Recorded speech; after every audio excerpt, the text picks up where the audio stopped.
Welcome to Mystara for another remaster. This time we're talking about the Empire of Thyatis. So what do you get when you combine the might of the Roman Empire, the precision of the Holy Roman Empire, and the religious focus of the Byzantine Empire? You get a mess. That's what you get. Not just from a continuity sense, but also try to combine the culture of three different empires that spanned 1800 years between them. But the empire is the 800-pound gorilla of the known world, and while it's in decline, it's still the force to be reckoned with. I'm Mr. Welch, and today we are doing as the Romans do. Thyatis made its first canon appearance in the Dawn of the Emperors box set, though it had made numerous appearances in the various modules beforehand. Those modules and their presentation of Thyatis were retconned out as Thyatis wasn't well described, and more importantly, the events of Red Arrow Black Shield and later the companion level modules were replaced with the official timeline with the Gazetteer's release. Several modules were released after Dawn of the Emperors, and those modules are considered canon. The story of Thyatis is one of constant struggle. They are an empire after all, conquering people is their favorite pastime. But a lot of the conflict is also internalized. Thyacians have a well-deserved reputation for backstabbing. Their government was founded on it. The percentage of Thyacian emperors not dying of old age is a small one. Because of their expansionist past, the empire does not have many formal allies. While everyone respects and fears the empire, they also remember the numerous times Thyatis marched its legions into another country and expanded its borders. The origins of Thyatis go back to the Millennian Empire over 1,000 years ago. Three tribes, the Thyacians, Corinthians, and Hattians, grew tired of being slaves of the Millennians and fled the continent of Devania for Brunn in the north. The three tribes were named for the mountain ranges they lived near, but that knowledge is lost to time, with the three groups believing they were named after great heroes. The tribe settled in what is current-day Thyatis and settled down to start empire building. They started attacking anybody nearby and established a large fleet to raid the shipping of other nations. The Thyacians began butting heads with the Alphaasian Empire, who arrived from their own destroyed world about 400 years before the Thyacian migration. The Alphaasians were powerful wizards, but their empire was bloated and corrupt. The Alphaasians saw the Thyacians as good slave stock and invaded in 192 BC. The Alphaasians sent over a large number of troops, but their wizards stayed behind, believing the Thyacian troops as pushovers. When the first invasion fleet was destroyed by the Thyacians in record time, a second expeditionary force was sent. This time the wizards came along for the war, and the Thyacians were routed. Alphaasians enslaved much of the population and used them to strip mine Thyatis of all its natural resources. After about 200 years as slaves, the Thyacians saw their chance. The Alphaasians were falling back onto their decadent ways, and the governors were becoming increasingly greedy and bored with ruling over Thyatis. A wizard from Corinthus known as Trinzantimbion started drugging rival wizards and eliminating potential obstacles. The Thyacian-Alphaasian War starts in 2 BC and results in both sides fighting to a bloody stalemate. Finally, Alphaasians tire of the war and sue for peace. Thyatis is given its freedom, and Alphasia retreats back to its territories. Trinzantimbion's reign as emperor is non-existent as he is immediately assassinated by one of his trusted generals, now Emperor Zendralion I. He also manages to kill the kings of the Pearl Islands and Ochalia and adds those nations to the empire. This war gave Thyacians their reputations of being very good at war and also prone to treachery. This didn't faze them as they started adding their neighbors to the empire. Thyacians established themselves quickly all over the known world. They had the troops and the organization, something other lands lacked 1,000 years ago. Zendralion ruled for another 20 years, where he established the power of the emperor over Thyatis. After his death, his wife took over and ruled for several more decades. Empress Valencia realized that all the power being under the control of a single individual was not a stable form of government. In short, it was just too much work for one person. So she set up the Thyacian government in a system that still exists today. She established the Senate to pass laws, created the judiciary and the ministries, cracked down on corruption, and set up the rules that define the different classes of citizens from noble to slave. She even went as far as to give citizenship to royal subjects in conquered lands, making them a part of Thyatis as well. She ruled for several decades and established the empire's golden age. For 600 years, the empire was in the Bright Age, as they called it. They conquered Yalarum and Irendi, as well as portions of the 5 Shires. The Vialia elves were brought into the empire and began training Thyacian troops in the way of the forester. The nation ignored their neighbor Traladara, believing it to be mineral poor and nothing but wilderness. Minerthad was ignored because of the volcanic activity that plagued the islands. The Senate solidified its power over the laws and the people, but the emperor was still the one calling the shots. The Thyacian legions were forged into a finely tuned machine, and were more than a match compared to any other army fielded, even in Alphasia. It was during this period of prosperity that the province of Hattius decided they wanted to be independent from the empire. The Hattians rose up in a well-planned rebellion, but while their tactics were sound, their numbers were few compared to the more populous Thyacians and Corinthians. Hattius' revolt was put down hard, and as a punishment, all Hattian towns had their walls torn down, a restriction that exists even today. Resentment of this still runs deep in Hattius, and has fueled several radical groups to take out their anger on others. It was during this time that the Codex Tactica was written, an expansive book that detailed the formation of Phaeacian troops and equipment standards, as well as documenting every possible strategy to deal with a variety of enemies, terrains, and situations. The Codex is a living book. Old tactics are removed, new ones are added, and as technology changes how wars are fought, equipment lists are always updated. Phaeacian legions were made uniform across the empire. A commander that found himself fighting alongside a legion from a distant province knew that every man in that legion could follow his orders and fight in the same formations as his own troops. Starting in 600 AC, the empire began a time known as the Years of Reversal. Their armies had grown soft, their leadership was corrupt, and the emperors at the time were largely ineffective. Yalarum started a rebellion to push out the Thyacians and Alphaasians, a war that would last centuries and eventually end with a Thyacian defeat. Irindi's native population and its prison population united and began driving out the Thyacians who couldn't maintain the supply lines needed to fortify the colony. The Thyacian reach across the world had plummeted, and it looked for a while that the great empire would collapse. Emperor Gabronius IV tried to reverse the fortunes of Thyatis, conquering Tralidara in early 900 AC. He sent troops to Norwald as well as to the Isle of Dawn, which further aggravated Alphasia as this butted against their territory. In 959 AC, the Alphacians grew tired of Phaeacian expansion and saw the current emperor, Gabronius V, as weak and indecisive. Their belief proved to be correct as initial attacks overwhelmed the Phaeacian garrisons on the Isle of Dawn. The Alphacians paused to gather their forces and then launched the Spike invasion into the capital Thyatis itself. This battle shaped the current-day Thyatis in a manner that Alphasia did not expect. Thrainkel Torsen was one of the most beloved gladiators in Thyatis and was caught up in the invasion from the start. Originally from Ostland, he was tired of his family's shipbuilding business and wanted fame and glory, and he wanted them now. He had a sharp strategic mind and was a charismatic leader. His fighting prowess and flair in the gladiatorial arena made him a crowd favorite almost instantly. During the invasion, he rallied the gladiators around him as an impromptu army, and as they swept through the city in a counterattack, he added what troops and guards he could find to his force. His counterattack was both chaotic and driven. The Alphacians were expecting the traditional legions, not gladiators in their unusual fighting styles. He drove his makeshift army straight to the Imperial palace, where Alphacian wizards were gloating over the freshly slain Gabronius V. He slaughtered the mages, and then unleashed his gladiators to hunt down the remaining Alphacian forces. In the next few days, he changed his name to the more Thyacian-sounding Thincall, married the previous emperor's daughter, crowned himself emperor, and started restoring Thyatis to its former glory. Modern-day Thyatis is primarily located at the southeastern portion of the known world, with the island of Thyatis directly under it. The three primary regions are Thyatis, which is ancient Rome, Corindus, or medieval Byzantium, and Hadius, which has strong German vibes, but also falls into the Germans hate everyone but me trope. Not saying it's on par with World War II Germany, but their storm soldiers like to beat on people who are different from them, with increasing levels of not them. There are several other regions, provinces, and counties, but a good number of them were settled by people from one of the three regions. Thyatis prides itself on tradition. Things like fashion and entertainment haven't changed much in the centuries since the founding of the empire. Thyacians will adopt the local dress and customs inside various regions, but much of the changes are just variants of each other. Typical clothing is a tunic and trousers for the men, and a long gown for the women. Unless you look at the module art, then it's all togas and sandals for everyone except for the Hadians, and that's because they're 19th century Prussians. The more remote regions have a different clothing style, as the Ochilians are a poorly explained mix of Chinese and Korean, Pearl Islanders are Melanesians, Tel Akbar are obviously Arabics, Hinterlanders are Gauls, and the Isle of Dawn is primarily Irish and Welsh, all of which dress like their historical equivalents. There are a lot of important regions in Thyatis, and it's time to go through all of them. The barony of Byzantium was captured from Yalarum centuries ago, and most of the people in this small valley region are from Alasian stock. It's famous for its university and its market. It's a major trade route between Thyatis and Yalarum. The University of Byzantium is one of the largest, most important in Thyatis, with half of the population of the city of Byzantium being students. The barony of Borohor is populated almost entirely by dwarves. It's a small mountainous region, as you can expect, and was a gift to the dwarven population from Emperor Zendralion as thanks for their help in the rebellion and their building of the Imperial Palace. The region is one of the largest mining centers in all of Thyatis, but non-dwarves are not welcome here unless they're given the express permission of Baroness Gilla Bleiskaratz. This is only given to Thyacian officials on imperial business. In short, if you aren't a dwarf, you aren't welcome in Borohor.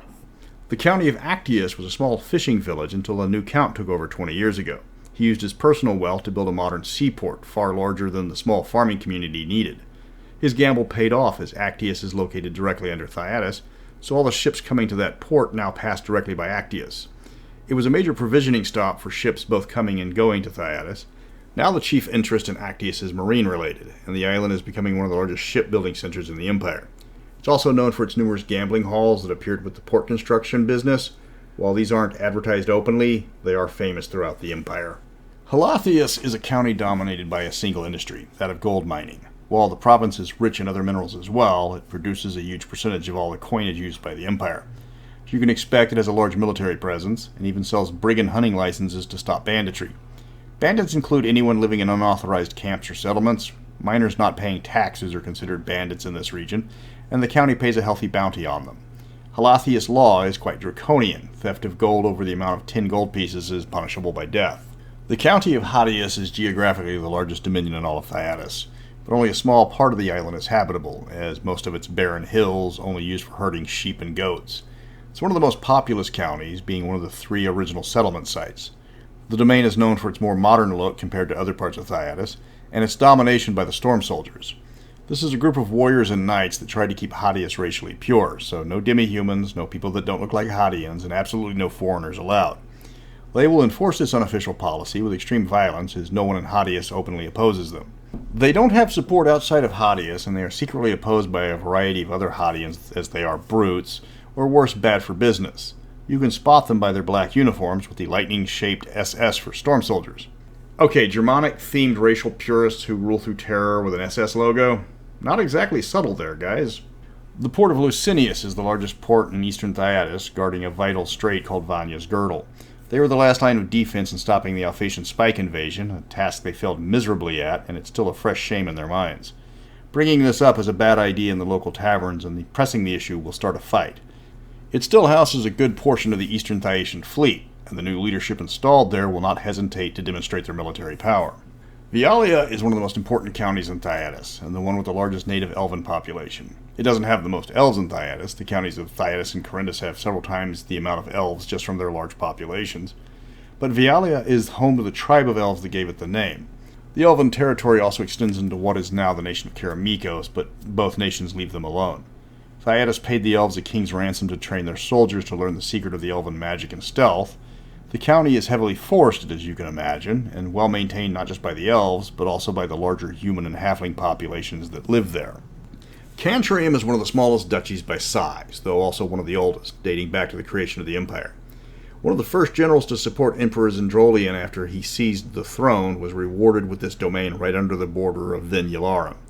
It became a staging ground for troops, and once the empire expanded to take parts of Yalarum, the troops were moved into the conquered territories, which left Cantrium much reduced in status. Now it's considered a boring backwater region with farms and towns separated by leagues of empty hills. Corindus is the second largest domain in Thyatis, home to one of the 3 original tribes. To say they're an equestrian society is an understatement. Every Corindan tends to own more than one horse, even the peasants. Horse theft is a capital offense. They supply a large portion of the cavalry to the Empire's legions. They don't have a single approach to horse breeding. They have every size and shape of horse you can imagine, and have numerous pastimes involving horse riding, from races to jousting to horse shows that showcase the mount's athleticism. As a result, Corindans tend to be far better traveled than any Thyacian that isn't a sailor. Machatos is one of the poorest duchies, and the depopulation of the region was self-inflicted by the emperor himself. It was once the domain of Stephen Keramikos, who made a deal with Emperor Thinkal to trade his family lands in order to rule the nation of Traladara with autonomy. Thinkal agreed, as he needed to refill the coffers after the Alphaasian invasion. He then proceeded to strip Machatos of all of its available wealth and gave the region a new duke. The problem is the livestock's gone, the crops are all harvested, and the slaves are sold off to refill the imperial coffers. The current duke is a bitter man who has been handed the remnants of a once great domain and is expected to restore it to its former glory. Mosetius is the smallest of the duchies, with a population of only 15,000. This is partially because of the fact that it's an inhospitable narrow island with few natural resources, and the large smoking volcano in the middle of it isn't exactly inviting. One particular innovative adventurer, a half-Alphasian, half-Ochelian woman named Triella, discovered that the mist from the mountains had a strange effect on the population, and at frequent intervals the mist would float over the island and fill the entire population with a single emotion. Love, hope, laziness, and happiness were frequent results, with negative emotions like fear and anger a rarity, though once the emotion was hatred, and that event quickly was covered up. Triella convinced the newly crowned Emperor Thinkal of the profitability of Mosetius. Now it's a popular resort filled every weekend with wealthy merchants and nobles. Triella went from a baroness to a duchess in a matter of years and is one of Fincal's more trusted advisors. Retibius is one of the most famous duchies, known across the continent as the place with the flying cavalry. The duchy itself isn't spectacular, it's just large open fields for miles until you reach the hills far to the west. But these plains allow for easy creation of landing strips and training facilities of the Retibius air fleet, Thyatis' answer to the Alphaasian skyships. The duchy grows large herds of livestock to feed the creatures, as well as supply much of the meat served to the other parts of the empire. It seems odd to outsiders that the entire duchy seems to exist just to support a single military unit, but to the Retibians, it's a source of pride. The Duchy of Tel Akbir was carved from Yalarim centuries ago. When Al-Khalim threw the Thyacians out of Yalarim, Tel Akbir sided with Thyatis of their own free will. It's a strange mix of Yalari architecture and dress with Thyacians' customs and attitudes. Its chief industries is fishing and farming, with more exotic crops grown there because of the unnaturally dry Yalari climate. Women are held as second-class citizens, but unlike Ochilia, there's no stigma for them to leave and seek their fortunes in other parts of the empire. The Duchy of Thyatis itself, as you can expect, is dominated by Thyatis City. Outside the city, the duchy is mostly large plantations and farms. There are few towns in the duchy of any size. Anyone not wanting to work on a farm will just head straight to Thyatis City. Check out the video on Thyatis City for a breakdown on that location, as I'm not going to repeat it here because it would take forever. Terentius is the only Grand Duchy left in Thyatis proper. Technically, Keramikos is a Grand Duchy of Thyatis, but only on paper. The island is also claimed by Minrathad, though it has been occupied continuously by Thyatis for centuries. The fact that it's a major launching point for Thyacian privateers is one of the biggest sources of contention between the two nations. Keratian is a protectorate. It's too small to be a barony. This island is quite scenic, and the population is comprised of wealthy elite lounging around in their private estates. The only other people on the island is a naval garrison of considerable size compared to the island they're guarding. Wealth has its privileges in Thyatis, and your own personal military garrison is one of them. Borodus is another protectorate, and has served as the primary Thyacian penal colony ever since they lost Irendi. During the Spike invasion, a clever Alphaasian commander liberated the prisoners and released a large number of them on the mainland to wreak havoc. After the invasion, the Thyacians responded by having prisoners cut the entire island so they would have nowhere to hide. It's a rough life as a prisoner, but not a death sentence, unless you get physical with a guard, in which case the punishment is always death. Scalaris is technically a protectorate of Thyatis, but it doesn't really need any protecting. It is the home of the most powerful wizards in Thyatis, who have set up their own little territory on a small island. The island has no harbors, natural or otherwise. All food and supplies are brought in magically or created on the island. There's about 250 wizards of incredible power living there, but despite all the egos involved, the land is largely without conflict. The wizards are there for peace and quiet. The last thing they want is to stir up trouble. The hinterlands are found on the southern continent of Devania, and they are the most recent addition to the Thyacian Empire, or will be once Thinkal finishes their conquest. Comprised of several loosely aligned tribes, these warriors are all tall and powerful, fighting as individuals seeking glory and honor. Unfortunately, this lack of any group tactics means they're getting trounced on the field of battle. Already one of the 4 tribes has fallen, and the other 3 aren't faring much better. The conquest of the hinterlands might come sooner than later. Thyatis has numerous colonies on the Isle of Dawn, but that topic is covered in its own video as it's lengthy and complex. Thyatis owns half of the colonized parts of the Isle of Dawn. Alphasia owns the other half. They've had numerous dust-ups on the isle over territorial expansion, but so far all the conflict between the two empires has been contained on the Isle of Dawn, which is something both prefer. Ochilia is technically a Grand Duchy, located directly south of the Isle of Dawn. It was originally an Alphaasian colony before the creation of the Thyacian Empire, and rebelled along with Thyatis. Instead of becoming its own nation, it was immediately conquered by Thyatis due to Emperor Zendralian's treachery. Ochilia has a strong Asian feel, and has been represented by both Chinese and Korean design and art, though I think that's more from the writers not bothering to check back on how the other writers and artists designed an area before working on it. Not consulting previous works was a time-honored TSR tradition after all. Ochilia has a strong caste society, and its culture is heavily segregated along sex and caste. You can't work outside your caste, and many professions are closed to women. This is one of the reasons why most Ochilians found in mainland Thyatis are women, who left wanting to find a better life. However, once they leave, they can never return, or else they will be forced back into the caste system. The Pearl Islands are an island chain south of Ochilia, who was also conquered by Thyatis during the crowning of the first emperor. The Newari People, as they call themselves, are a curiosity to other Thyacians, as they are the only dark-skinned people in the empire. They say they came from the east before living memory, probably from the continent of Skothar. Unlike other dark-skinned populations like Tangor or Elavdom, the Newari have the unusual trait of having naturally occurring blonde hair. While not the dominant hair color, it is a major source of pride for the Newari as they consider it a gift from the immortals. The Newari pride themselves on excellence. No matter what they do, they try to excel at it. Their scholars try to learn everything they can. Their fishermen try to bring in more fish every trip. The islanders are cooperative by necessity, so they will help each other get better by their trade. They are trying to become the best they can possibly be, but not just the best overall. They understand their own limits. The government of Thyatis is quite complex, and often undeniably corrupt. It is a strict feudal society, with each rank having very defined rights and abilities, even slaves. Of special note is the title of knight, which is more of a reward than an actual position. Anyone who shows prowess in combat can be given the title of knight by either the emperor, senate, or a lord knight. The title is not hereditary. It does not pass down to the knight's children upon death. It does allow the knight to bear arms anywhere in the empire, except the imperial palace. It is a prestigious award, especially among the militant Thyacians. Knights who further impress the government can be made into lord knights, a position similar to baron but with more prestige. And that title is hereditary. The senators in Thyatis are comprised of 2 senators elected from each large city, 1 senator appointed by every duke or count, and 1 senator elected by a group of towns not represented by a senator. The Senate is the only body in Thyatis that can introduce new laws for the whole of the empire. Passing a law requires a 2/3 majority of all senators, not just those present. The emperor can veto any law, but cannot introduce laws himself. He can, of course, have a loyal senator introduce a law for him, but that still needs the Senate to vote on it. The emperor and the Senate tend to be adversarial most of the time, but will put aside differences in times of emergency. The majority of the day-to-day governmental operations is handled by the various ministries. If somebody wants to earn a title of nobility, then the Ministry of Titles and Estates logs the new title, makes copies, sends the copies to its archives, the imperial offices, as well as the new title holder. The 2 most famous ministries are the Imperial Guard and the Ministry of War. The Imperial Guard serves as the Emperor's secret police. They spy on rivals, protect the Emperor, and remove all threats to the throne, almost always behind the scenes. The Ministry of War is devoted to improving the Thyacian war machine to prevent another Alphaasian invasion. While the Alphaasians have a large number of wizards on their side, without magic their army is inferior to the Thyacian legions. Ministry of War updates the Codex Tacticus. They are tasked with creating new war machines and weapons. They test new formations and strategies in the field, and will reorganize military forces based on need. They make sure the frontline troops are provided with top-notch equipment, and more importantly that supply lines are maintained. The ministry answers to the emperor, but is rarely countermanded, as their improvements have kept the empire together for 1,000 years. Thyatis has been on the decline for centuries. The ability for the wealthy to buy social positions led to corrupt leaders at all levels of the government. Bribery of officials is often worked into budgets as a cost of doing business.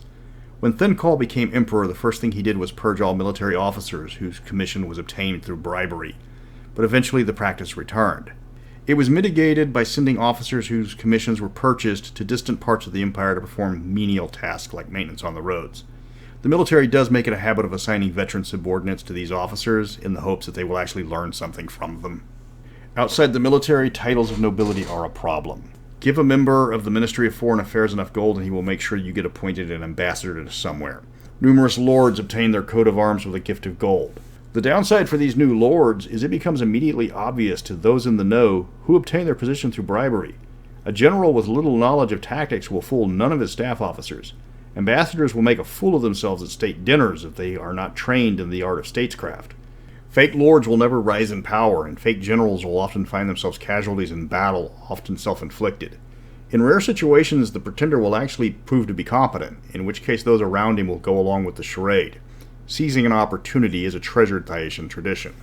Since the rise of Thyatis I, Thyatis has been trying to reverse its decline. The empire has turned its attention to the continent of Devania as the known world is becoming too interconnected to be taken militarily. Thyatis is a match for Alphasia. Its military is competent, and its logistical network is a match for the unreliable wizards of their rival. Thyatis has eyes for Norwald. King Ericol is a poor leader, and the land is far enough away from Alphasia that Thyatis is wagering it would be difficult to defend. Thyatis' decline is not helped by the rise of the merchant nations like Darachin and Minrathad. In order to restore its coffers after the invasion, borrowed heavily from both, with Darachin more than happy to help reform Thyatis' economy to fully mesh with their own. Thyatis has earned a much-needed ally with Karamikos, though that nation is poor and undeveloped still. Many nations remember Thyacian occupation and hold it against them, in particular the 5 shires, Irene and Yalarum. It does have a strong ally in Osland, with the emperor being born there and all. Thyatis prides itself on strength, and it has a large number of military organizations. Many of these are local, created to help warriors from a region improve their skills and in time of urgency defend their homeland. Others, like the Brotherhood of the Grey Lady, are religious in nature, teaching fighters about the doctrines of Anya. One group, the Haldonic Order, was adversarial towards other fighting orders and even the government itself. When they decided to move their membership and focus to Norwald, they were actually aided by people who just wanted to be free of their antics. Thyatis does not have a state religion, as the number of immortals worshipped in the Empire are both large and widespread. Vanya is the most popular of all the immortals, but there are others who are not far behind her. Every major city will have numerous temples, including ones to a single immortal, while other churches preach the teachings of the Seers of Power. Most Thyatians will pray to whatever immortal patron they need the most help from at the time. A Thyatian might pray to Chartastes when he's sick, Asterius when he needs money, Terastia if he is wronged, or Valerius if he's looking for love. In addition to the numerous temples, most houses have a small shrine to a handful of immortals important specifically to that family. Despite their reputations, Thyacians can be found almost everywhere. They are a numerous people, with Thyatis alone having more than 500,000 in population. Their ships can be found in every major port. They have settled as far north as Glantry, and the Savage Coast was reportedly settled by the Thyacians from the Ispan region, which doesn't appear anywhere in any source book. The common tongue in the known world is a less complex version of the Thyacian language. They trade with almost every nation, including their rival Alphasia. You can't escape Thyacian culture. While they aren't as powerful as Blackmoor or Nithia, they've also lasted centuries longer, so their culture has spread non-stop to all the nearby nations. So why do you want to play a Thyacian? They're known for being treacherous, opportunistic, and envious of others. But they're also famous for their efficiency, their adaptability, and their ability to work together. Thyacians respect strength. A powerful wizard is just as impressive to them as a conquering warrior. Sure, you can't always expect them to pick up the check at the bar, but when it comes time to draw steel, nobody's going to fight as hard as a Thyacian, or as dirty. Next week, we are looking at the second half of the Dawn of the Emperors, and the last nation in the Gazetteer setting, Alphasia. This nation should have also been given its own box set, as there is too much information left out to give the nation a proper look. It's the less brutal of the magiocracies, though it's still not very nice to live there if you aren't a wizard. But until then, remember, Senatus Populus Romanus.